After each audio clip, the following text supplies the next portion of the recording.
UPPSC 2025 का calendar जारी हो चुका है, आप सबको मालूम होगा। इसमें आर को लेके कोई चर्चा नहीं है। इसका थोड़ा एनालिसिस करेंगे।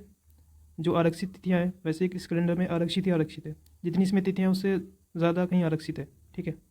लेकिन क्या कर सकते हैं, आर वाले ज़्यादा परेशान हैं क्योंकि उनके लिए इसमें कुछ नहीं है।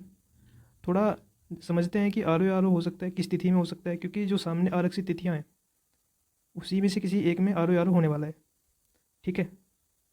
पहली जो आरक्षित तिथि है वो 27 अप्रैल की है।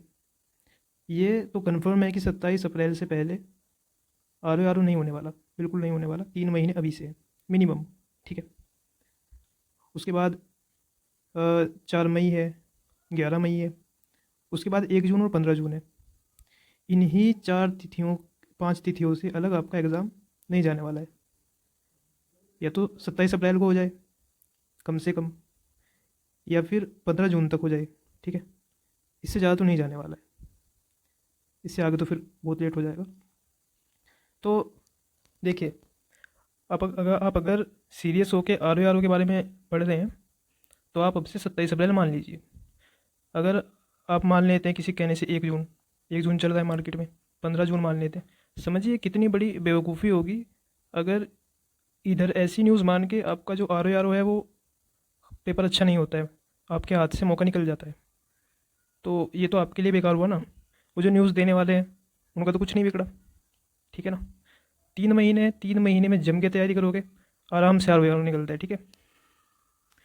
3 महीने एनफ है, मोर देन एनफ है, ठीक है। ऐसा नहीं है कि आप एकदम फ्रेशर है, आपने कुछ नहीं पढ़ा है, आपने पहले पढ़ा हुआ है। और अब क्या करना है, आपके जो भी एक्सक्यूज़ है, जो भी आपके कि मुझे ये प्रॉब्लम है वो प्रॉब्लम है, सबको साइड करके अब 3 महीने एक तरफा पढ़ना है, ठीक है। और आर की डेट कब तक आ सकती है, देखिए अगर ये अप्रैल में होता है तो फिर इसकी डेट फरवरी के लास्ट में या मार्च में आ जानी चाहिए, ठीक है। तब तक नहीं आती है तो फिर समझ लीजिए कि आगे और आगे जाने वाला है, अगर मार्च में भी नहीं आती है तो। आर मेंस कब तक होगा, अगर इसके बारे में चर्चा करें तो आर के प्री और मेंस के बीच में कम से कम 3 महीने का अंतर रहता है, ठीक है। अगर सबसे वर्स्ट सबसे बेकार केस में देखें, आर अगर जून में भी होता है या अप्रैल में होता है, अगर सबसे सही देखें तो आपको जो आरक्षित तिथियाँ इसके बाद मिलती है वो 7वें महीने में, जुलाई के महीने में। जुलाई में 2 आरक्षित तिथियाँ हैं, 26 और 27 है, जबकि 26 इन्होंने शनिवार की ली हुई है, आमतौर पे ऐसा होता नहीं है। और इसके बाद 10/8 है एक 2025 और एक 7/9 है, ठीक है। तो अगर इस किसी तिथि में आपका एग्ज़ाम होना है तो मेरे हिसाब से वो 7/9/2025 में हो सकता है मेंस आर का। उसके पहले तो मुझे उम्मीद नहीं है, या कितना भी आप बेस्ट मान लीजिए, हो सकता है फिर 10/8 तक हो जाए, ठीक है, 10/8/2025 तक। इसके पहले मुझे उम्मीद नहीं है, मुझे आयोग से इतनी उम्मीद नहीं है कि इससे पहले ये करा देंगे, ठीक है। और अगर फिर और ज़्यादा लेट आता है तो फिर 11वें महीने में आरक्षित तिथियाँ हैं, नवंबर में। खैर वो देखा जाएगा। एक 2 आरक्षित तिथियाँ उसमें भी है, दिसंबर में।